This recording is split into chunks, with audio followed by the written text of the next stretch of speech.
Bienvenue dans cette nouvelle vidéo où nous allons visiter ensemble le château Formica, aussi appelé le château Béraud.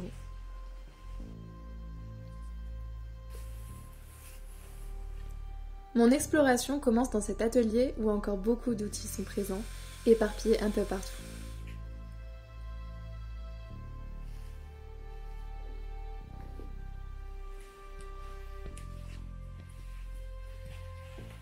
En allant dans la pièce d'à côté, je tombe sur de la literie qui servait à changer les draps des chambres de l'hôtel. De l'hôtel ? Oui, vous avez bien entendu. Ce n'était pas vraiment un château au final. Faut que je vous explique l'histoire de ce lieu. En cherchant ce spot, je pensais qu'il s'agissait uniquement d'un château. Quelle fut ma surprise quand je me suis rendu compte de la présence de plusieurs bâtiments abandonnés collés à celui-ci. Dans chacun, il y avait des objets différents. En fait, ce lieu construit sur un ancien château féodal servait de maison de repos et de convalescence pour les routiers.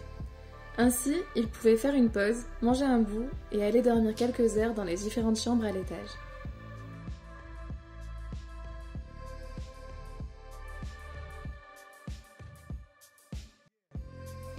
Le centre a fermé ses portes en 1989. Malgré ça, j'ai pu retrouver des journaux datant de 2005.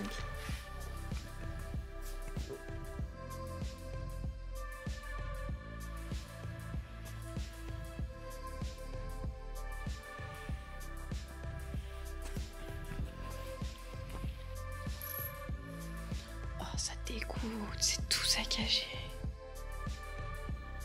Il faut savoir que le lieu a aussi servi comme colonie de vacances aux familles des routiers. Je ne les ai pas filmés, mais un peu plus loin du château, il y a une piscine et une aire de jeu où les enfants pouvaient s'amuser.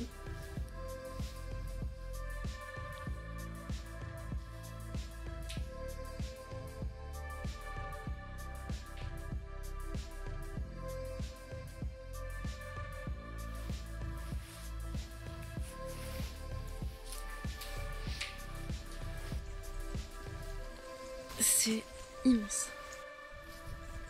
Il y en a partout.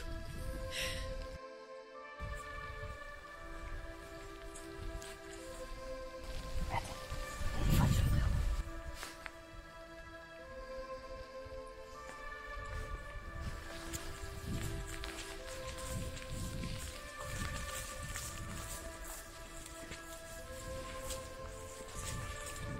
Les enfants avaient accès à différents dortoirs qui se trouvaient dans ces bâtiments.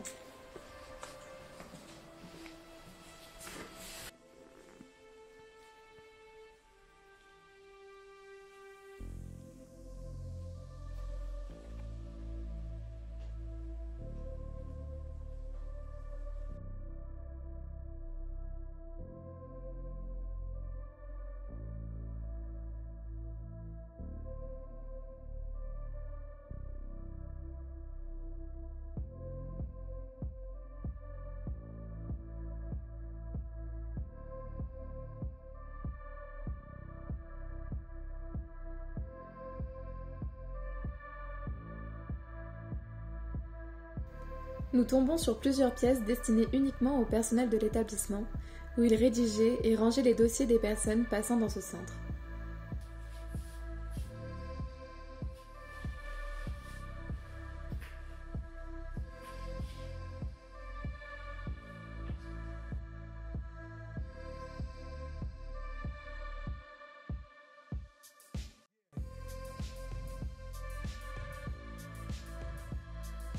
Une vieille machine à écrire de l'époque est encore présente sur le bureau. Pour vous donner un ordre d'idée, la production de ces machines s'est arrêtée en 1981.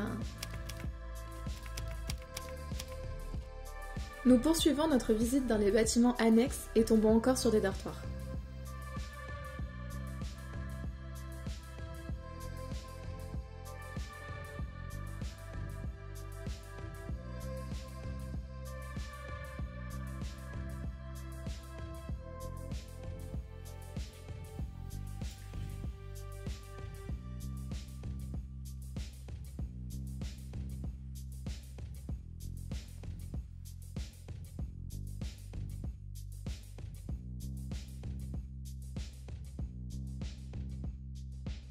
Au moment de sortir des dortoirs, une pluie fraîche vient s'abattre sur nous. Nous courons alors jusqu'à l'intérieur d'un garage où se trouve une vieille estafette.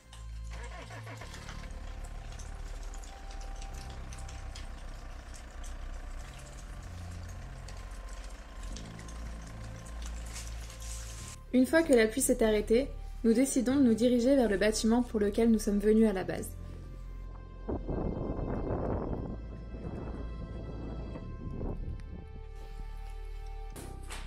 On retrouve bien cet aspect diqué que nous, les explorateurs, aimons tant. C'est fou.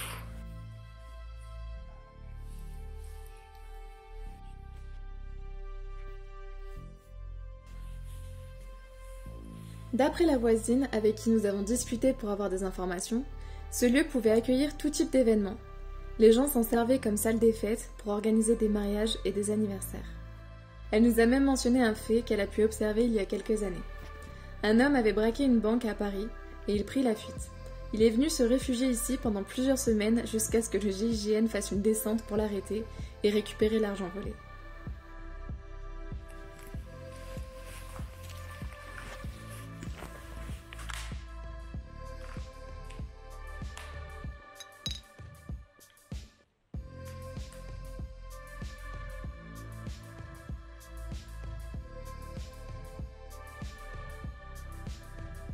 Les vieilles bouteilles en verre et les chaises en formica nous ramènent tout de suite dans les années 60. Ce sont d'ailleurs ces chaises qui ont donné le nom à ce lieu.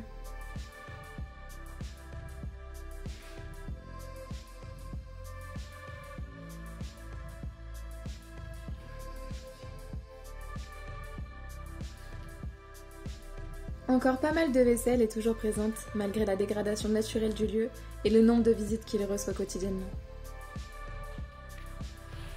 Ce que je trouve beau en ce lieu, c'est qu'on peut voir la poussière des années qui s'accumule et les objets qui restent en place sans être déplacés.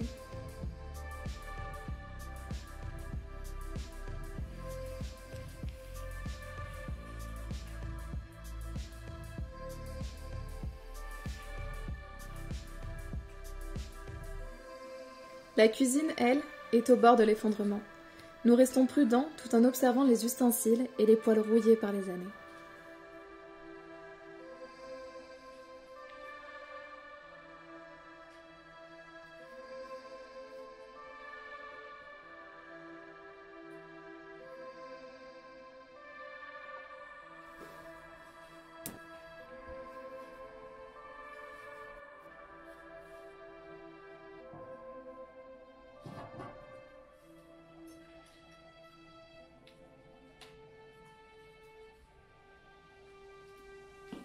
En contraste avec la cuisine, nous tombons nez à nez avec une bibliothèque possédant encore une quantité phénoménale de livres.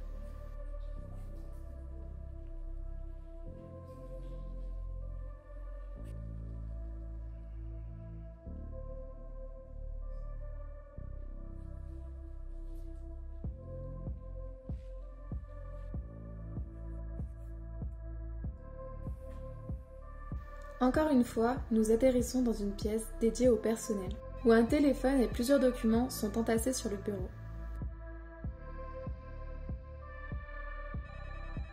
On peut même y voir des tampons avec le libellé de l'établissement qui permettait de signer les documents administratifs.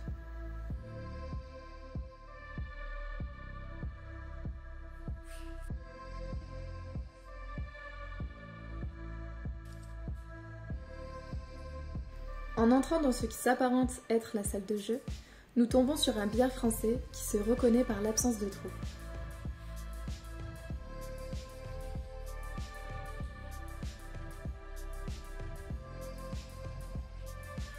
Vu que l'hôtel faisait aussi restaurant pour nourrir les routiers pendant leur pause, il fallait à l'établissement un nombre important de couverts et d'assiettes.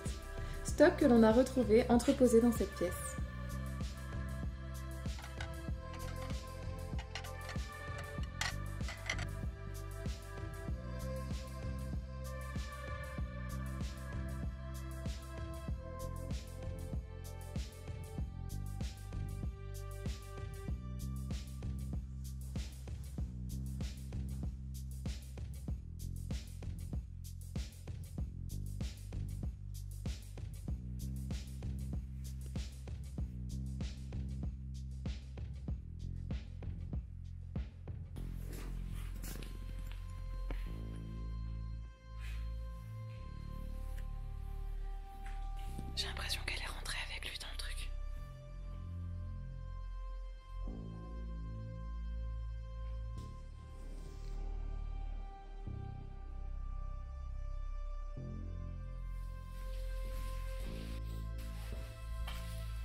À cet étage, nous trouvons l'infirmerie avec quelques médicaments restants, comme des sirops et des désinfectants.